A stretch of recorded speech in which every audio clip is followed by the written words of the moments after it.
What happened? Yeah, I mean, it's a nuance thing, right? One study shows that people simply resonate way less when they recognize there's AI in the video. What's your argument against that? It's not that people are disengaged because it's AI, they are disengaged because it's sloppy, poorly done, and just lazy. But when everybody starts doing it, because they will, where is the differentiator? My stance is it's not AI slop, it's human slop. When you put out content, regardless of how it's made, who cares about how it's made? It's This episode is made possible by SaaStanak 2026, where SaaS meets sea and sand.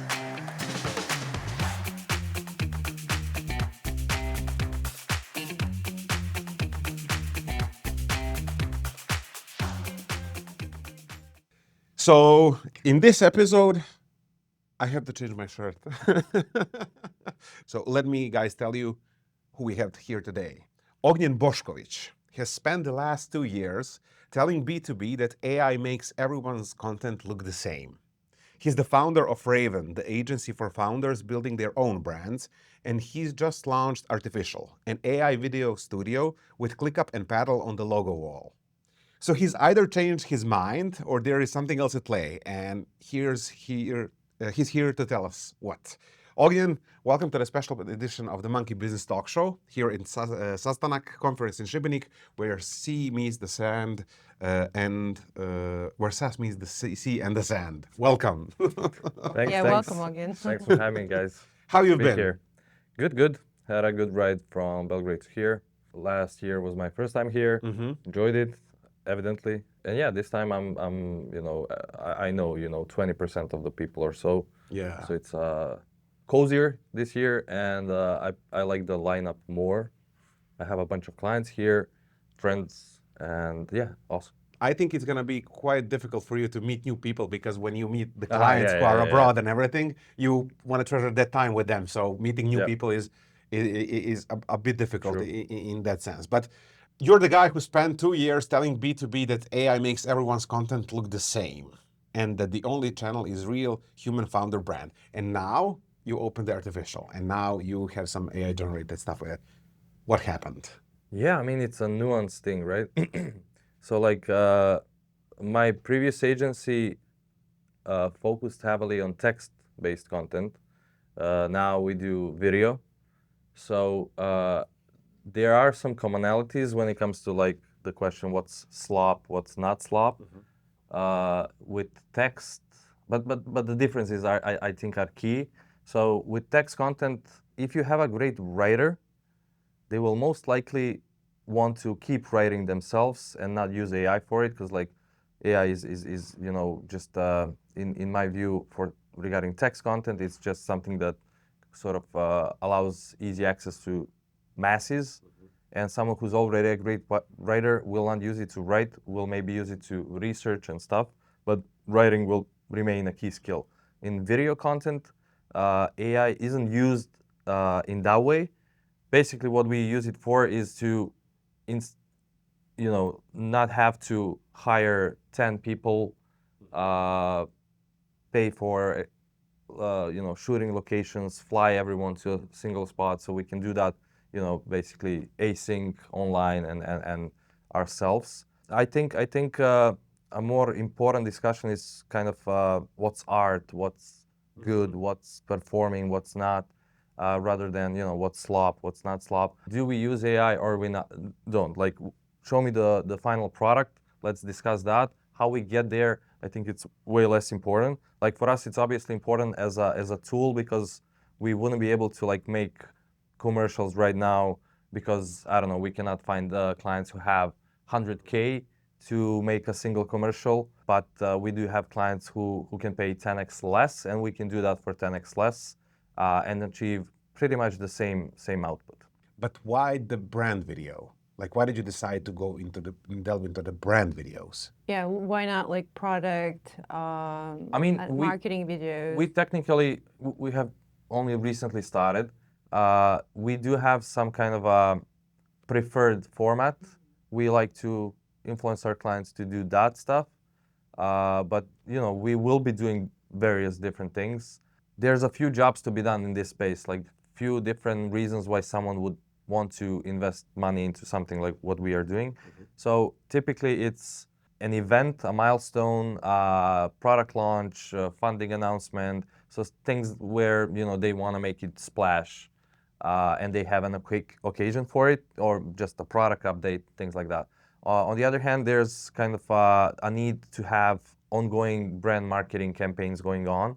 Those two jobs is what we cover, and then the tool for the job can be may not have to be that different. Like maybe a campaign that is always on, like traditional advertising kind of a thing, like that's something you run on TV or LinkedIn or YouTube ads. So that can maybe look very similar to something you use for an announcement of a new funding series, whatever. It's not that we are like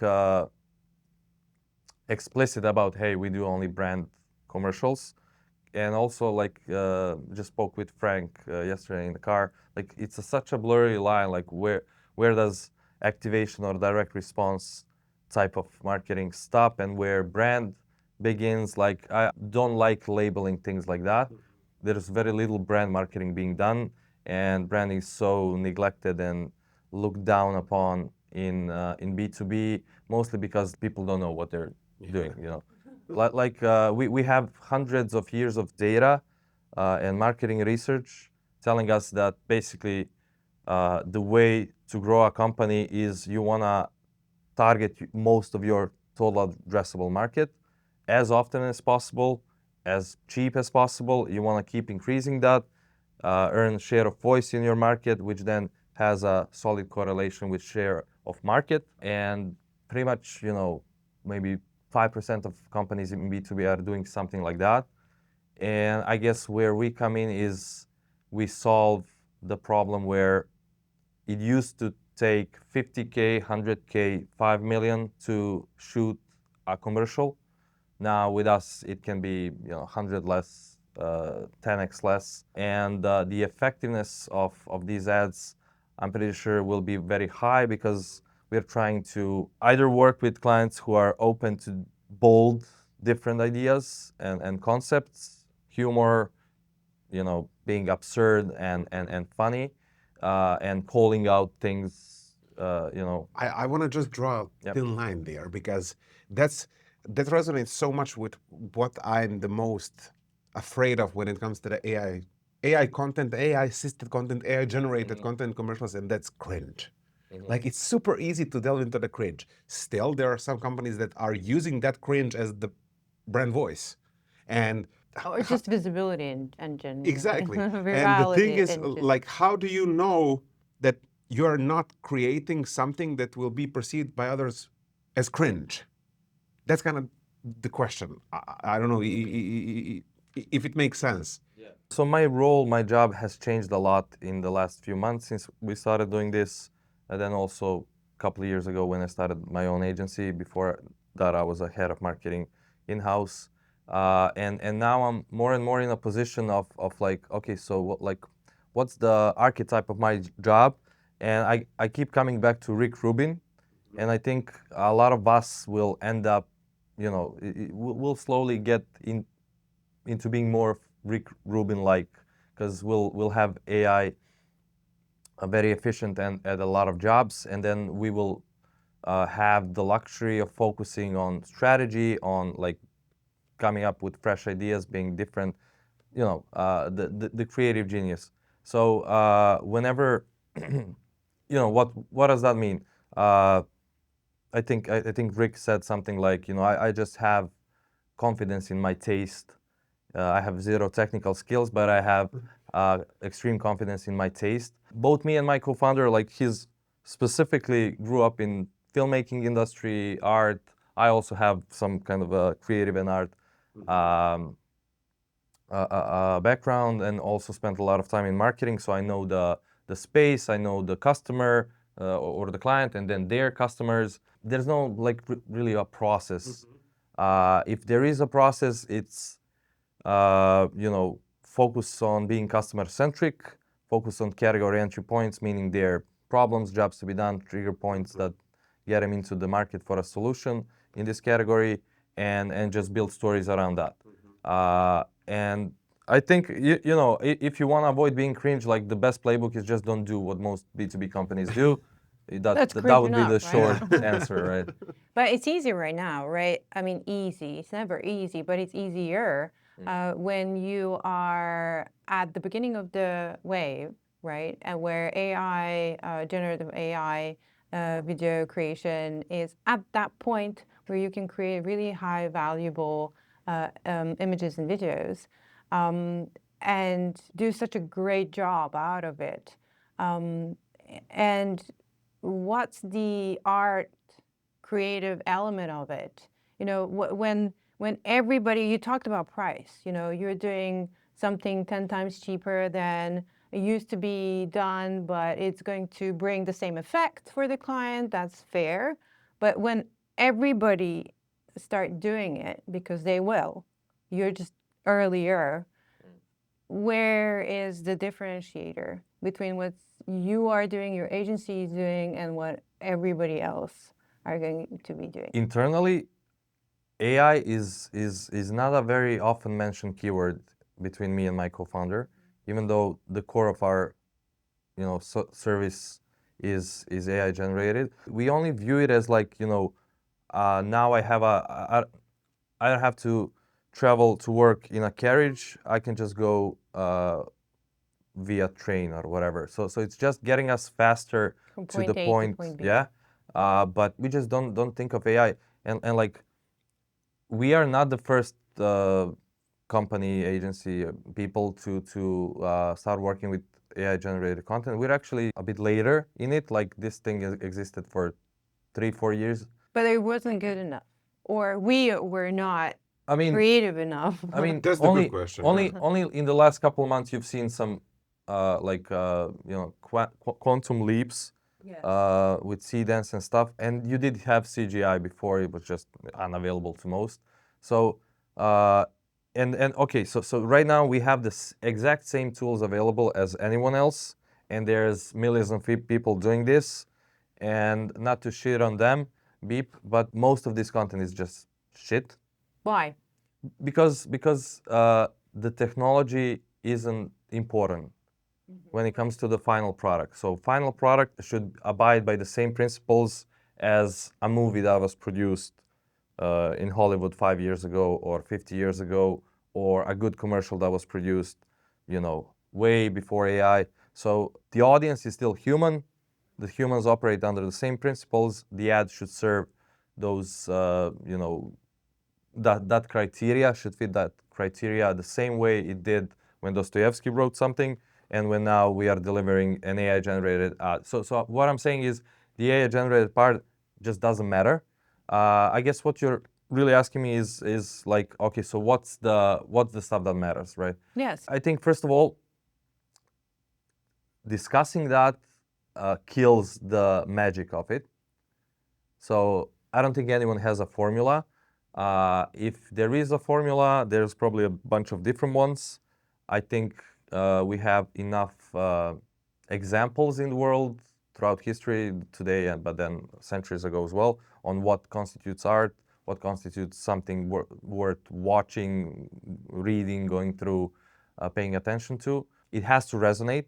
So the person looking at it needs to feel something. Usually, I think one of the key things is you gotta see yourself in it.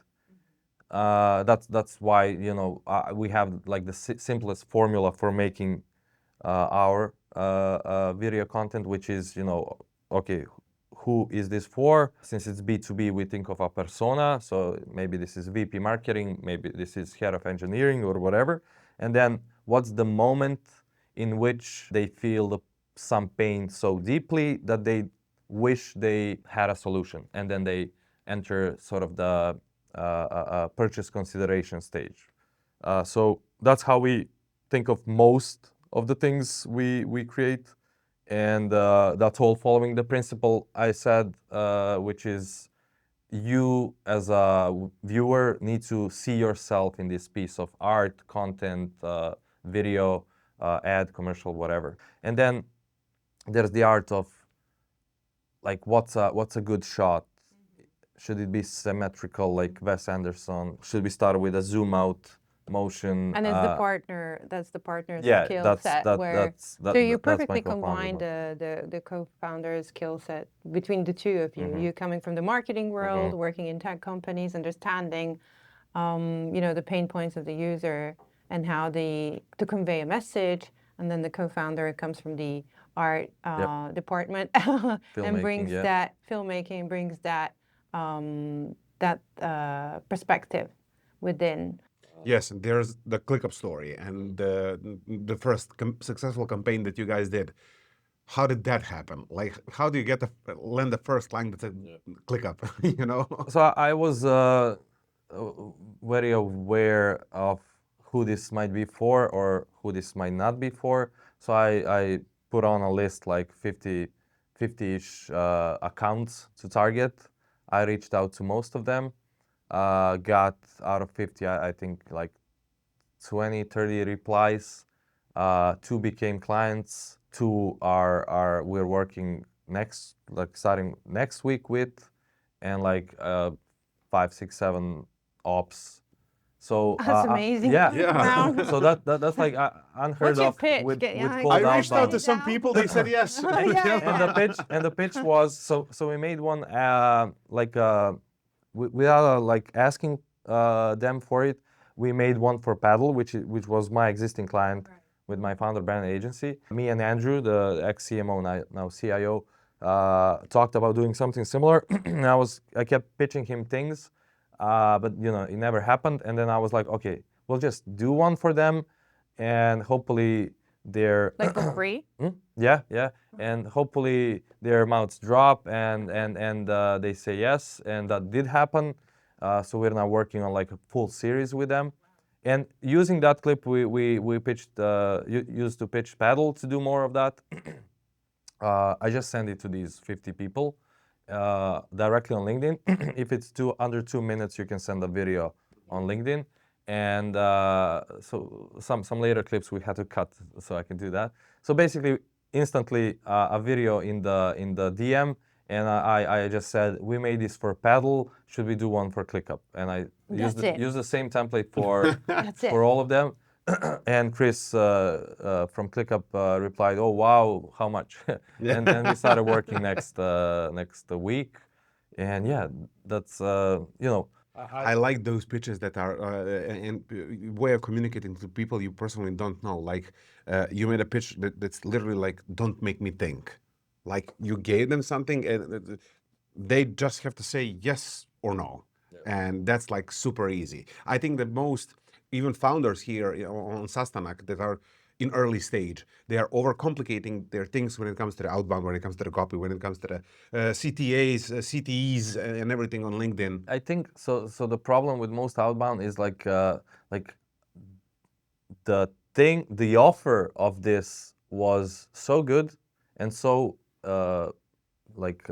easy to see, and it's an actual video. Tangible, yeah. Like with the most other products or services, like there's probably something to be said about how do you get to that point with other products and services. Like how do you make it so tangible, so easy to communicate with a single. That's obviously the art of most of messaging of commercials as well. How do you kind of be as concise and simmer it down to like a single line? But yeah, like what we had going for us is super easy to like just demonstrate the quality of our work. We don't have to say anything. The work speaks for us. For me, it was interesting that Chris from ClickUp is working with you guys. I totally understand that you can't really unpack this story, but what was interesting is what was happening in the room. What was the conversation like? Okay, he said, "Wow, we know Chris and ClickUp comedy for hiring actors like humans to do that very unique, creative work." So how these two elements can be combined, because you will have a lot of loud critics out there saying, the human value and the human actor is so much better Why would you use AI to replace the actor itself? We're talking about the process. Process, okay, fine, and we understand that, an AI as a tool, but like the human actor is not there, right?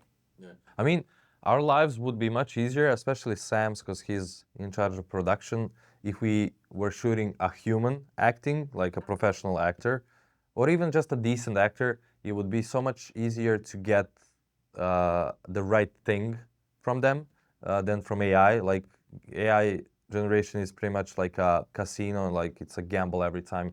You know, you may get the right shot on the first try, but then next 20 attempts will be shitty, and then you know, it's kind of the numbers game. If we had right now clients willing to pay 100K, 500K, 2 million for a commercial, we would 100% shoot it with actors, you know, live setting.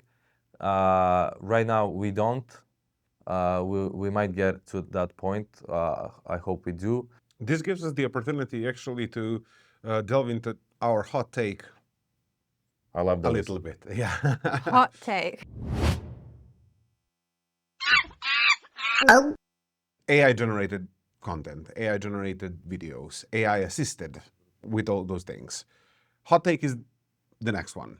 Consumer preference for AI made content collapsed from 60% in 2023 to 26% today. So the whole industry is pouring money into one thing audiences are walking away from. Yeah, it's the law of shitty click-through rates. Yes. Like someone introduces a new tactic, everyone copies it. It stops working because everyone is doing it, so it loses the edge. We've seen that with With everything. everything, yeah. That was my question. Like now, there's no price barrier, yeah. very little. Everybody's gonna be doing it pretty soon, hopefully, or not. Yeah. What are we gonna do? Yeah, but one study shows that people simply resonate way less when they recognize there's AI in the video. How do you comment on that? Like, what's your argument against that? Because there are studies, various, that prove other points as well.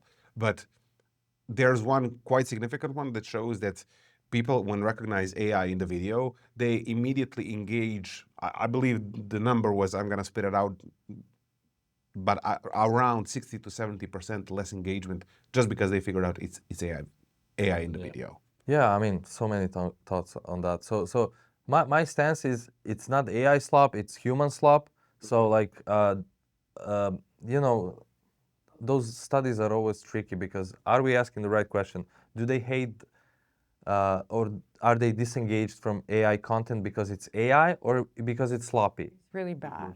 Yeah. Probably it's because it's really Like when you put out shitty content, regardless of how it's made, who cares about how it's made? It's shitty. Or the other the alternative is it's so good.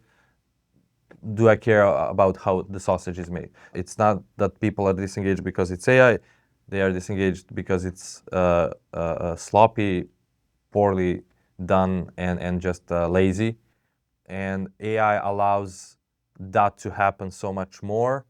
So that's why we will see like a negative reaction towards AI. But I think at essence, it's not because it's AI generated. It's because it's poorly done. made. Lazy. Have you watched about poorly well done things with AI? Have you watched Hell Grind? No. No. Oh my God, you have to watch it. It's a I didn't as fully well. AI created, like an episode 1 of a series. I cried. Uh-huh. Like I was So it involved. can work. Like it worked. And I was thinking about it, and to kind of support your claim there, I really didn't mind that it's AI generated because you can see that AI generated. It didn't have, people didn't have six This is fingers. hot take. You shouldn't agree with him. No, sorry, but but I watched it and I cried. So I have to Which agree part with of you him. resonates with the machine? I mean, it's like It's like an anime, right? Yeah. It's done by hand. It's beautiful. Okay, done by humans. This is also done by humans, but not with a pen or whatnot. It has a certain artistic style there, and the consistency is there. They told a backstory where they said we had, I don't know, tens of thousands of prompts just to pick the best one. and we created this repository of all the prompts and the sentences. We basically, one prompt was 3,000 words, just to make sure that it's very consistent. And it looks amazing. Yeah, That's the magic, Yeah. right? So I loved it. I'm sorry. it's like horror movies. Like you get scared, you know, it's not real, but Yeah. like, you know, it's CGI or it's a costume, but you get the effect because it's immersive.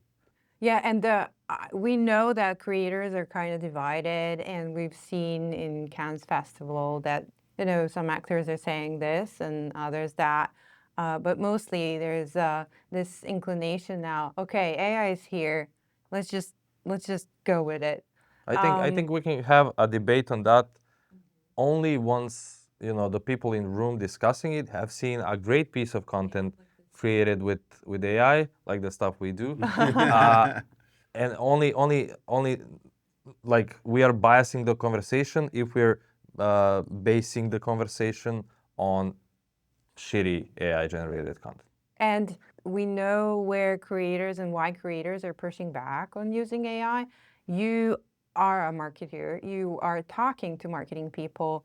What are they thinking about? You know, if they push back, if you've been in that situation, why is it that they're pushing back? Is it the same thing or different things? I talk to marketers, like marketing leaders, you know, VPs, CMOs, and founders, CEOs. I had just like one or two people say something negative, like the perceived value will be low because it's AI generated, which I disagree with because I think one of the components that make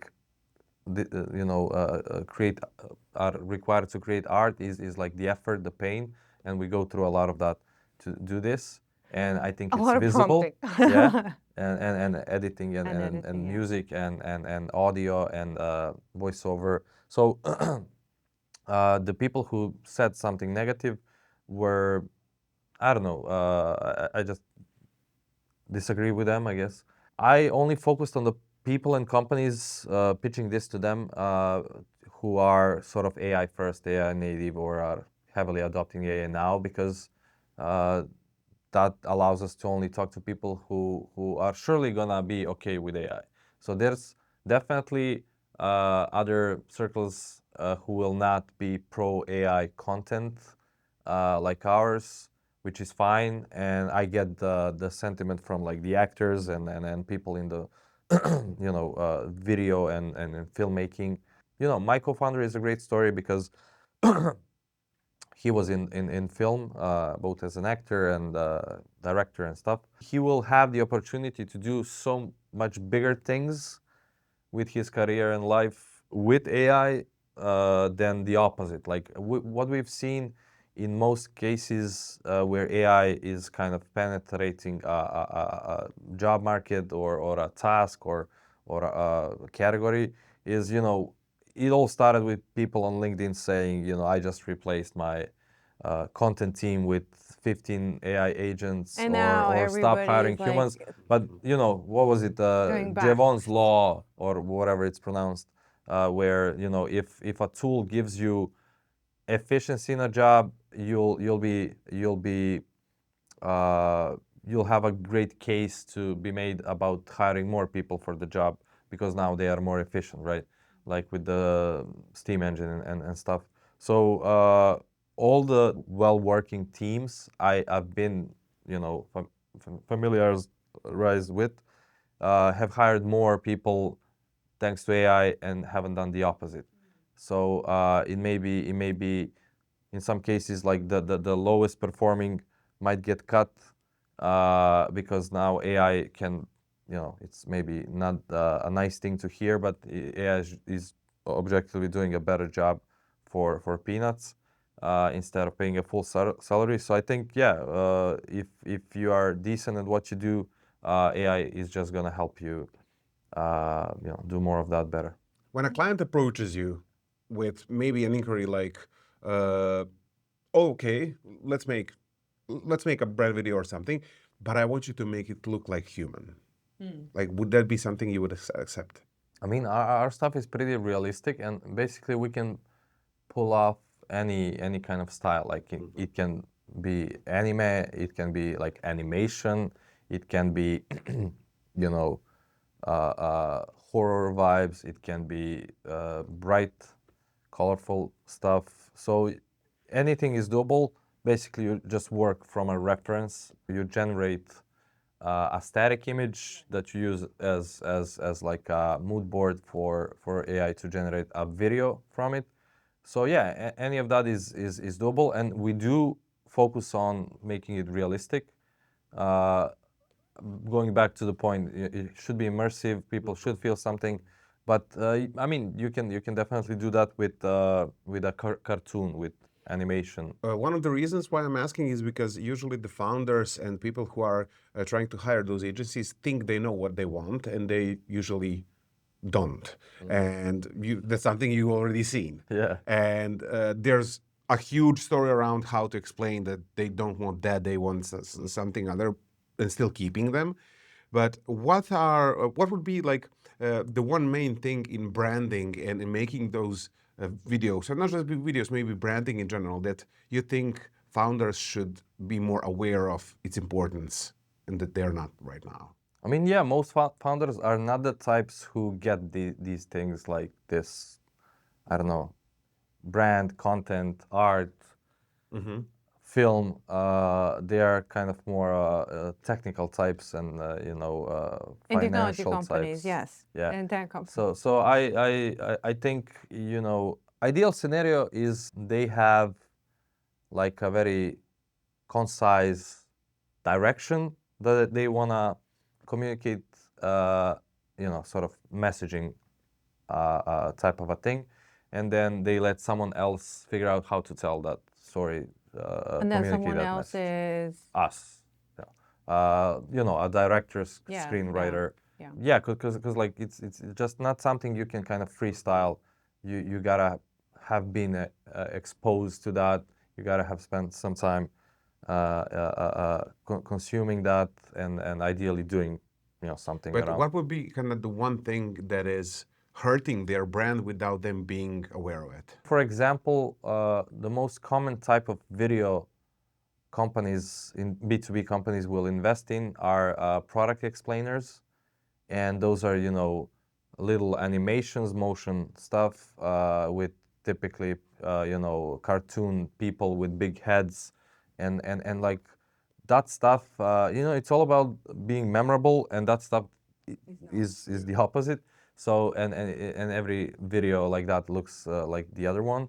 So that stuff is like just like a poor investment. You do need product explainers maybe on your product page and stuff, but they actually treat them as like one of the biggest, most important assets, and those are typically used when a round is when a funding announcement is done or a big product launch. You should avoid all of that. Obviously, there is a time and place for that, but in general, for the most part, I think you should focus on your customer, but get super specific about that, which is also a challenge for some companies because they have lack of focus or lack of idea who actually their customer is, which should sound like out of this world, but it's very often true. And the job to be done, or a category entry point. So I think just focusing, being customer centric and job to be done centric. I think if you just do that, you'll be ahead of most of B2B. You start with it, you invest a couple of weeks of your time for a 2-minute video or a 3-minute video. I don't know how long the process is. This is what I know from other people. But then it doesn't cost you $500,000. And if your customer says, I don't really like it, That's a good question. But it's not that costly to go back to the drawing board and say, okay, fine, let's do something else. You probably haven't been in that situation yet. Yeah. Whatever I saw, it was really. What happens when someone doesn't like it? Yeah. I mean, nothing happens. I mean, But you can go back to the writing board. It's easier with AI. Like that. That's my point. I think like you're talking about negative impact. I think the biggest negative impact happens from like what's the word, cost of inaction. I think that's the biggest cost. I specifically, focus and talk about this cost of inaction when it comes to like just no brand advertising whatsoever, which is true for 95 plus percent B2B companies. If we're getting in this debate, okay, nothing or something little or whatever, I think in that within that conversation, you should focus on quality over quantity. Back to one of your first questions, like, okay, if everyone has the ability now to put out so much stuff, content, emails, whatever, that thing loses its effectiveness. So I would, in most cases, just stop bothering with things like there should be like a checkbox. Are you sure you want to do this? Because like everyone is doing this, and its effectiveness score is like 0.01. Like figure out what's something no one is doing or no one is doing that way. Like yeah, like just like product differentiation is a big team in SaaS. The same thing should happen to on the marketing side, on the brand side, distribution side. Speaking of a little bit of where it's going and everything, This Signal. Generative AI is now essential for video ad creation. With 86% of buyers using or planning to use it to build video. That's another statistic, which is completely the opposite from That's the what I other thought, one. yeah. But it's another study that we're going to list down there in the video description. So what percentage of the marketing budget do you think is going to be split between the human as an actor, driven video content and AI generated creatives? No idea. I love asking these futuristic questions when everybody's like, I have no idea. But do you guys in the creative sector have these conversations or marketeers, I chief mean, it's marketing obviously officers? going in this one direction, which is, it's going to be more and more AI. I don't think it's going to be less and less the other stuff. I think the whole kind of category, the whole cap will grow. There's definitely going to, or at least I hope there's going to be less of like pre-A stuff that's shitty. I don't think we can expect that with AI stuff because like everyone is now hyped up and eager to do stuff they couldn't before. So I think at some point we might see less of the bad stuff. But yeah, it's definitely going in the direction of AI taking a bigger piece of the whole pie. But I think the pie itself will It's also gonna grow. grow. Yeah. Yeah, that makes sense because we are optimizing other works with AI. We'll see about that one, but allegedly cutting costs, and humans can focus on different type of work. Like the same marketing department, the same size of people can now play with more creative things like these, and they can spread the budget a little bit more across the board or have bigger budgets because the organization had probably cut costs somewhere else. So I agree on that experimentation, the pie is going to grow kind of argument. It's just the tech shift. Eventually, it will, just like with any other thing that's shifting in this industry, it will come down to the same thing, and that is, are you making a good content? Are you sending a good message? Are you resonating? And again, the content. So I believe it's going to go the same way. Speaking of which, all we are left before we let you go, even though it's going to be hard for me because I have a list of maybe 20 more questions, but we have a party after which is till Oh 3 my God, a.m. no. So More alcohol, better questions exactly, and answers. and say hello to your clients because you'll talk to them tomorrow. We'll continue later on. We have a rapid fire questions. 10 questions where you have to pick one option or the other. You can't say both or none. Okay. You have 5 seconds for each question. And are you ready? Yep. All right, let's go. Speed or craft? Craft. AI brand video or human brand video? Human brand video. Raven or artificial? Artificial. Volume or taste? Taste. Looks AI or looks generic? Looks AI. Sell the tool or sell the taste? Not sure I get that one. Taste. AI obvious or AI invisible? Obvious. Founder face or faceless brand? Definitely founder face. Moat or trend? Moat. Lasting or viral? Lasting.